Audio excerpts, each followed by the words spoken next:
श्री अखिलांडेश्वरी स्तोत्रम्। ओंकारार्णवमध्यगे त्रिपदगे ओंकारबीजात्मिके ओंकारेण सुखप्रदे शुभकरे ओंकारबिन्दुप्रिये ओंकारे जगदम्बिके शशिकले ओंकारपीठस्थिते दासोऽहं तव पादपद्मयुगलं वन्दे अखिलाण्डेश्वरी। ह्रीङ्कारार्णववर्णमध्यनिलये ह्रीङ्कारवर्णात्मिके ह्रीङ्काराब्धिसुचारुचान्द्रकधरे ह्रीङ्कारनादप्रिये ह्रीङ्कारे त्रिपुरेश्वरी सुचरिते ह्रीङ्कारपीठस्थिते दासोऽहं तव पादपद्मयुगलं वन्दे अखिलाण्डेश्वरी। श्रीचक्राङ्कितभूषणोज्ज्वलमुखे श्रीराजराजेश्वरी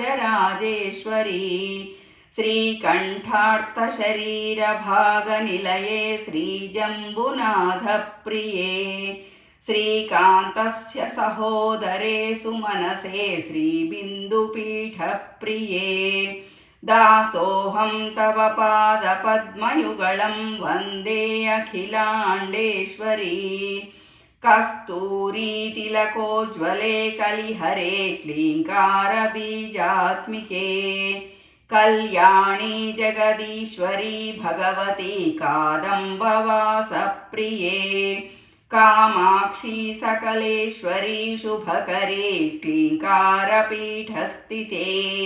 दासोऽहं तव पादपद्मयुगलं वन्दे अखिलाण्डेश्वरी।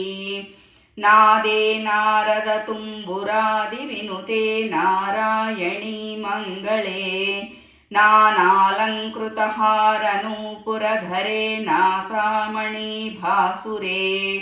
नानाभक्तसुपूज्यपादकमले नागारिमध्यस्थले दासोऽहं तव पादपद्मयुगलं वन्दे अखिलाण्डेश्वरी।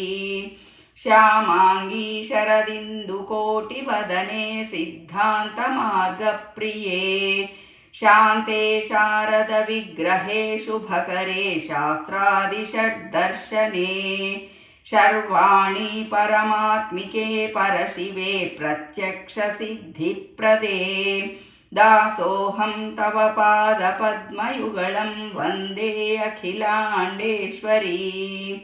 माङ्गल्ये मधुरप्रिये मधुमती माङ्गल्यसूत्रोज्ज्वले महात्म्यश्रवणे सुते सुतमयी माहेश्वरी चिन्मयी मान्धातृप्रमुखादिपूजितपदे मन्त्रार्थसिद्धिप्रदे दासोऽहं तव पादपद्मयुगलं वन्दे अखिलाण्डेश्वरी। तत्त्वे तत्त्वमयी परात्परमयी ज्योतिर्मयी चिन्मयी नादे नादमयी सदाशिवमयी तत्त्वार्थसारात्मिके शब्दब्रह्ममयी चराचरमयी वेदान्तरूपात्मिके दासोऽहं तव पादपद्मयुगलं वन्दे अखिलाण्डेश्वरी। कदम्बवृक्षमाले त्वं वासिनी शुभधारिणी धराधरसुते देवी मङ्गलं कुरु शङ्करी ध्यात्वा त्वां देवी दशकं ये पठन्ति भृगोर्धिने तेषां च धनमायुष्यमारोग्यं पुत्रसम्पदः इति श्री अखिलाण्डेश्वरी स्तोत्रम्।